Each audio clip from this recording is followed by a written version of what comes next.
Ok. Retomando a nossa sessão da tarde, no dia 23, em função da suspensão para o horário de almoço, retomamos do processo que nós já estávamos em franca discussão, item que item da pauta, processo Casa e Misericórdia, Cornélio Procópio. Eu vou pedir à relatora que faça uma sucinta, já que já foi gravado, inclusive, mas só faça um resumo, por favor, do relatório e do voto, para a gente, depois, se for o caso, continuar, se haver discussão, e depois botar em votação, por favor. Obrigado. A gente está votando o processo da Casa de Misericórdia de Cornélio Procópio, processo 3.909.000.592/2008-43. A questão aqui que se coloca nos autos a empresa está pedindo o ressarcimento de PIS e COFINS incidentes sobre medicamentos da sistemática de sistema monofásico. Ela solicita, porque ela alega que ela é empresa de assistência social, então, por isso, ela teria direito a esse ressarcimento, porque, senão, ela estaria incidindo numa contribuição que não é devida. O voto foi encaminhado no sentido, gostaria só de ler dois trechos aqui no início do voto, por favor. 2 parágrafos que eu falo assim: não assiste razão recorrente nos pedidos de restituição. Só abrir aqui, peraí, só aumentar aqui. Não assiste razão a recorrente nos pedidos de restituição. No caso dos pedidos de restituição, cabe ao interessado o ônus de provar seu direito. E a fiscalização solicita documentos e esclarecimentos, quando entende que as informações que já possui são insuficientes para análise do pleito. Na situação concreta, não houve análise de documentos, já que preliminarmente foi descartado o direito ao pedido, por não ser possível o creditamento nos casos de tributação monofásica. Isso daí eu quis ler esse trecho de novo, porque antes da interrupção, o Carlos havia falado sobre isso, da questão básica aí, porque antes de entrar na questão se ela era entidade de assistência social ou não, tinha essa questão aí, vamos dizer assim, anterior, que a gente aqui, ela está pedindo um ressarcimento de uma contribuição que foi feita no sistema monofásico, né? Aí eu continuo aqui, assim como a fiscalizar. Por que eu adentrei na discussão se ela era entidade de assistência social ou não? Como a fiscalização encontrou óbice na aplicação do direito creditório, ou seja, a fiscalização de pronto já falou assim, não, ela não tem direito, então eu nem vou analisar se ela é entidade de assistência social ou não. Então, não foi necessária a análise de documento, que era uma questão inicial que a recorrente colocava, era a respeito dela não ter sido intimada para apresentar documentos. Então, considerando essa premissa, para confirmar se a conclusão da fiscalização foi correta, ou seja, né, o que eu quis verificar é o seguinte: como a fiscalização ela analisava que ela não tinha o direito ao crédito por ser tributação monofásica, então eu comecei a fazer a minha análise a partir daí, para ver se ela tinha ou não direito à tributação monofásica. Por isso que eu adentrei no meu voto um pouco na questão dela ser entidade de assistência social, mas foi só para mostrar que ela era entidade que estava sujeita à tributação monofásica, pelo fato de ser medicamentos, então não caberia, e nem caberia a análise se ela era entidade de assistência social ou não. E mesmo que coubesse essa análise, foi colocado aqui no meu voto que ela não cumpria os requisitos e nem apresentou nenhum documento que comprovasse que ela cumpriu os requisitos para ser uma entidade de assistência social. Na minha análise, como a empresa, ela alegou o artigo 195 do CTN, apesar dela falar de imunidade, que está no 150, ela usa, no recurso voluntário dela, ela traz o 195. Então, por isso, eu parti do 150 e depois fui para o 195. Como o 195, ele chama a 8 mil, ele chama, no caso, depois teve a 258, e a 258 chama a aplicação da 8.212. Por isso, eu peguei e citei o artigo 55 da 8.212. Aí, quando a gente... e mostrei todo o razoável para mostrar que a tributação era monofásica e não caberia, né, esse pleito dela, entrando só no direito.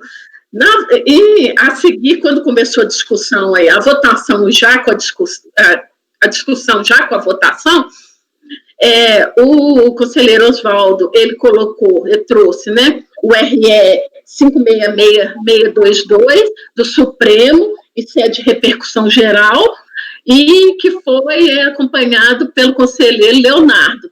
E eles colocaram a questão de votar pelas conclusões, por eu ter partido do artigo, ter colocado no meu voto, não ter partido, mas ter citado o artigo 55 da 8.212, e eles achavam que caberia era ter citado o RE do Supremo. Então, a seguir, o que eu sugeri, então, acrescentar o meu voto na citação que já existe esse RE do Supremo, e para que ficasse mais fácil a votação, porque eu não vejo problema nenhum em acrescentar, que não vai mudar o teor do meu voto.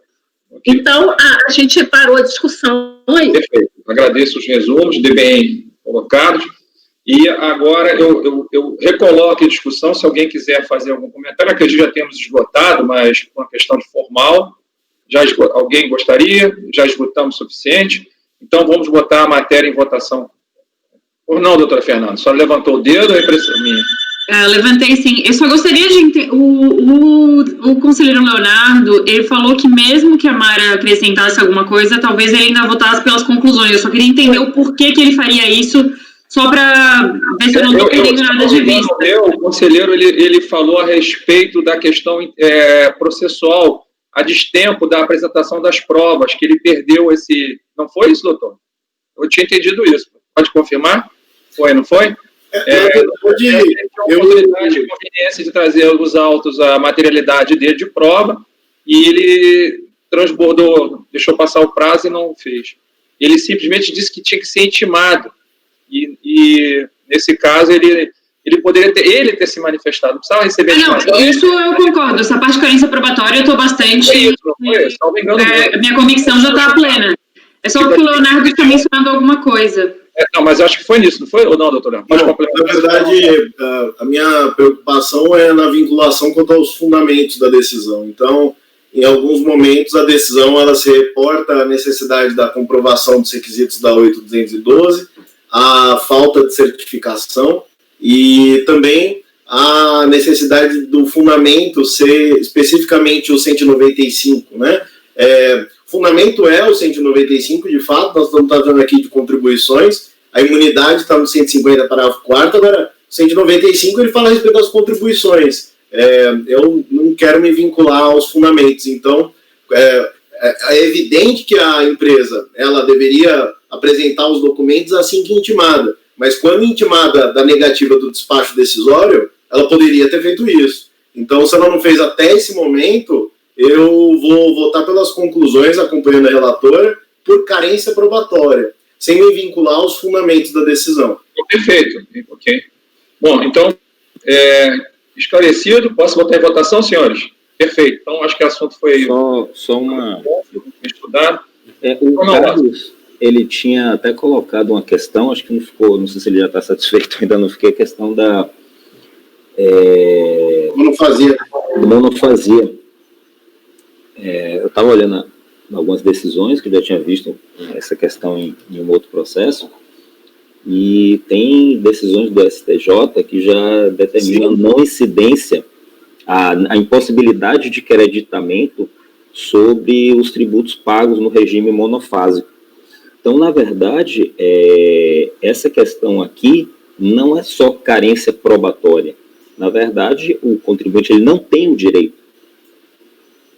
Então, o que eu entendi, até dei uma lida em algumas decisões aqui, não foi nenhuma, mas a princípio, meu entendimento não é carência probatória, é ausência de direito mesmo. O meu voto foi por ausência de direito, tá? Só querendo... Pessoal, só questão de ordem. O doutor Leonardo concorda com a conclusão, só faz a ressalva que ele entende que a matéria de direito ele não acompanharia, no entendimento. Não, mas eu acho que seria até interessante pela afluência do debate. Botar isso no acórdão depois. Citar isso. Uma divergência em relação à consistência do direito trazido na sustentação, no relatório, você não estaria... A gente está nos debates, né? Então, só para entender qual que é o repetitivo, Lázaro, porque o que eu encontrei aqui foi do ministro Sérgio Coquina, o 1.051.634, no sentido que é evidente que aqui o que se discute é acreditamento na monofasia. É reporto? É reporto?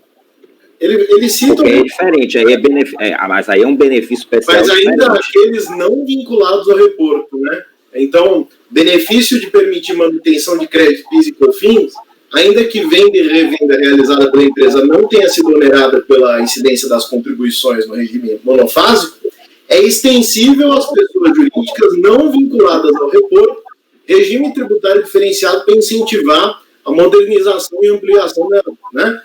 Inclusive, tem um voto do Rosaldo Trevisan, dessa turma, se eu não me engano, por unanimidade, sobre possibilidade de creditamento em regime monofásico. Deixa eu pegar ele aqui. Enquanto você eu dar a palavra busca aí. Enquanto ele pesquisa, eu queria dar a palavra para o doutor Carlos, por favor, Pantaroli. Por favor, Pantaroli. Tá, tudo bem. Não, eu ia dizer que eu intervi naquela hora, porque justamente eu acho que a questão, o fundamento da negativa aí, estaria na questão da monofasia, e essa que, como se ventilou até uma eventual diligência para provar o status de entidade beneficente, isso aí para mim eu acho que seria totalmente dispensável, ainda que a gente achasse que não fosse carência probatória e tal, porque o fundamento não é esse. Eu acho que tem uma discordância sobre um tema que foi ventilado no voto, mas que não é o fundamento da negativa. Entendeu? Observação é essa. Eu fiz um voto também sobre isso há pouco tempo. Eu vou até procurar na minha pasta aqui. Perfeito. A colocação é essa. A geografia do voto foi essa. Quando estava falando, doutor Oswaldo, votando, doutor Leonardo, de forma entusiástica, colocou essa situação. E aí houve todo um novo processamento de discussões. Né? Aí atravessou com o almoço e nós estamos retomando. É correto a sua colocação. Correto. Leonardo. Mais alguém quer pedir a palavra? Oswaldo? Já esclareceu, o Carlos já disse o que eu ia dizer. Eu ia falar exatamente o que tecer toda essa reconstrução que o Carlos fez. Perfeito. E, doutor Lázaro, para finalizar, por favor. Essa mesma, o Leonardo citou essa decisão, mas eu tenho também um recurso especial de 2020, maio de 2020, bem recente, recurso especial número 1.830.121, Rio Grande do Norte, ministra Suzete Magalhães, em que ela também cita, consoante jurisprudência do STJ, as receitas provenientes da atividade de venda e revenda sujeitas aos regimes das contribuições em regime especial de tributação monofásica não permitem o creditamento pelo revendedor das referidas contribuições incidentes. E ela cita também o RESP 1.433.246 Rio Grande do Sul, do ministro Mauro Campbell, o agravo em RESP 1.034.190 São Paulo, do ministro Og Fernandes, nos termos da jurisprudência desta corte,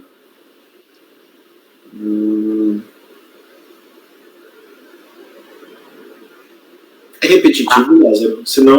Contudo, a incompatibilidade entre a apuração de crédito e a tributação monofásica já constitui fundamento suficiente para o indeferimento da pretensão do recorrente. Nesse sentido, STJ, RESP 1239794, Herman Benjamin, é que a incidência monofásica do PIS/COFINS não se compatibiliza com a técnica do creditamento. RESP 1221142, Ari Pagendler, RESP 1227544, Napoleão Nunes Maia Filho, enfim, são diversos aqui, mas não é repetitivo. Tá bom. Então, o tema está maduro. Por favor, pode ser? A gente... Doutor Oswaldo, por favor.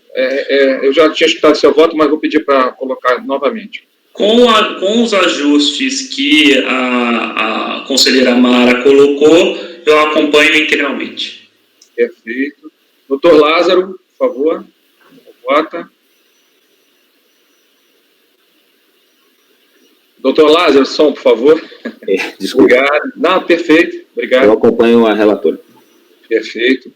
Doutora Fernanda, por favor. Acompanho a relatora. Ok. Doutor Carlos Pantaroli. Com a relatora. Doutor João Paulo. Com a relatora, presidente. Perfeito. Doutor Leonardo. Presidente, eu vou divergir, inclusive, quanto à monofasia, já que não é repetitivo, né, Lázaro?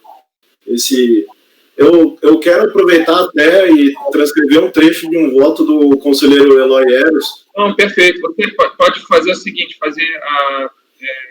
na hora de fazer o acórdão, para fazer essa, se quiser fazer essa... Eu não pretendo fazer declaração de voto, não. De voto. Para registro aqui, porque a monofasia, para mim, ela não existe aqui como um impeditivo do creditamento, né? Existe um regime que é o monofásico e outra coisa é a sistemática da não cumulatividade. Então, essa incidência monofásica, para mim, ela não é um óbice de crédito. Então, eu tenho um trecho de um voto aqui, inclusive o acórdão 3402-004-356 de 29 de agosto de 2017, ele traz a transcrição do voto do conselheiro Eloy. Deixa eu só pegar um ponto aqui importante. Então, regime de recolhimento que tem... Eu vou poupar a leitura, claro, para até ir um pouco mais rápido, mas não cumulatividade PIS e COFINS tem um sentido um pouco diferente da do IPI. Então, eu vou reportar as razões externadas pelo conselheiro Eloy nesse voto, mas eu não vou fazer a declaração de voto, só para registro. Tá bem. Perfeito. Então, vou proclamar a decisão, acordam os membros do colegiado... Presidente, o Carlos pediu a palavra. Uma observação, ele não impede a tomada do crédito, ele impede a tomada do crédito pelos subsequentes na cadeia. Aquele que pagou a incidência monofásica lá na frente tem direito ao crédito. Sim. Porque ele arcou lá com o total. Agora, os seguintes, eles não arcaram. Justamente porque o primeiro já arcou. Entendeu? E o primeiro vai ter direito ao crédito por tudo que arcou. Os seguintes estão tendo um outro crédito, além do que a incidência monofásica geraria. Entendeu? Sim. Eu vou registrar, então, presidente, como eu vou votar pelas conclusões com a relatora. Perfeito, então. Então, finalmente, nós vamos proclamar o voto. Então, acorda os membros colegiados por unidade de votos e negar o provimento ao recurso. Ok? E próximo da pauta, continua com a doutora... Aí, presidente, você vai ter que colocar... o conselheiro Leonardo votou pelas conclusões. Acompanhou a relatora pelas conclusões. Carência probatória. Eu acho que sempre que a gente vota pelas conclusões, é importante externar, pelo menos no resultado, o motivo. Perfeito. Então, por maioria de votos... Não, por unanimidade de votos. Deixa eu acertar aqui, por favor. Obrigado pela ajuda. Unanimidade de votos, em negar provimento de recurso e... Pode falar, doutor. Eu estava dizendo. Mara, por favor, estava falando. O conselheiro Leonardo acompanhou a relatora pelas conclusões. O conselheiro Leonardo, acompanhado pelas conclusões, em virtude de carência probatória. Ok.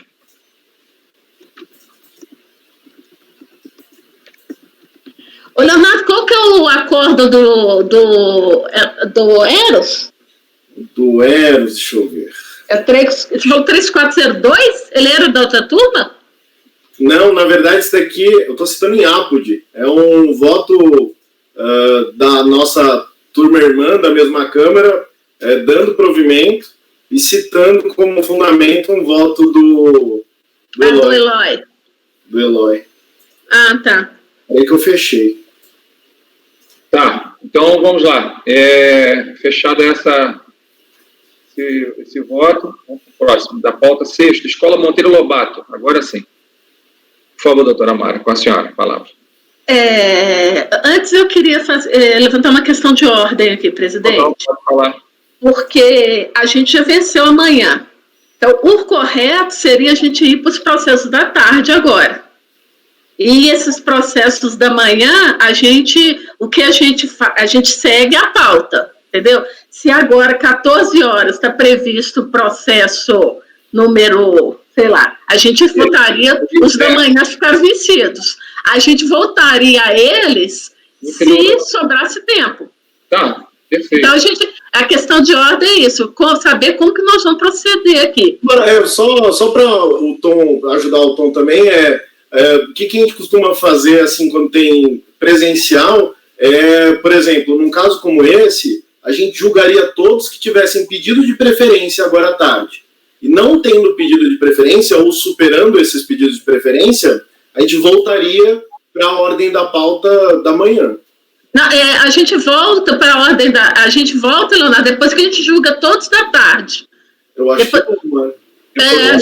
a gente acaba da tarde todo, aí a gente pega e volta os da manhã. Aí a gente volta, inclusive, e coloca como se tivesse tudo voltado de manhã. Mas como a gente está gravando, então o ideal seria que a gente, no final da tarde, a gente votasse esses, para seguir a pauta. Meu medo é só bagunçar um pouco a pauta fazendo isso, mas aí fica a cargo do eu vou decidir. Eu sugiro a gente votar a pauta da tarde, em primeiro lugar, aqueles que têm o vídeo de sustentação oral, né? Isso, exato. E, inclusive, voltar os da manhã que, porventura, tenham a sustentação, e considerá-los como preferência, né? Mas eu não sei se tem muito objetivo isso, porque a questão de dar preferência para fim de sustentação oral é em função dos patrões terem se deslocado. Aqui a gente não tem deslocamento. E também da questão de a gente voltar manhã e puxar para tarde, voltar para aqueles que ficaram para trás, também tem a ver com a questão de que os processos foram pautados e as partes interessadas, ainda que não fossem sustentar, elas precisam acompanhar dentro do calendário. Aqui a gente não tem um calendário, na verdade. Aqui a nossa obrigação é votar o maior número de processos possíveis do que foram pautados. Eu acho que todos esses comentários eles são relevantes no sentido da gente ajudar o tom do nosso retorno a voltar para as regras padrão. Mas não sei se aqui se aplica. Eu pessoalmente preferiria que a gente continuasse na pauta até por uma questão de organização. Eu também. Por isso que eu trouxe a questão de ordem, porque eu acho que a gente tem que chegar num acordo aqui, o que a gente vai fazer. Eu acho que seria interessante. Essa questão do processo que tem o vídeo da sustentação, eu acho que é interessante julgar, porque depois, se isso ficar acumulado e for para a sessão presencial, vai se ter tido um trabalho aí por parte da defesa enorme, porque vai ter que fazer a sustentação presencial de novo. Acho que é uma questão de aproveitamento do ato, né? Mas por outro... isso. Por um lado, sim, mas por outro lado também, fazer sustentação oral significa que o processo é relevante. E como o Leonardo bem colocou no início, a gente sabe que esse meio que o CARF disponibilizou para fazer sustentação oral é a situação menos pior, mas não é adequada. Então, assim, se vai ter sustentação oral, eu, no lugar de um advogado, até preferiria poder fazer em sessão, até para esclarecer fato, para acompanhar. Então, assim, eu não vejo que existiria um prejuízo dessas partes serem gravadas.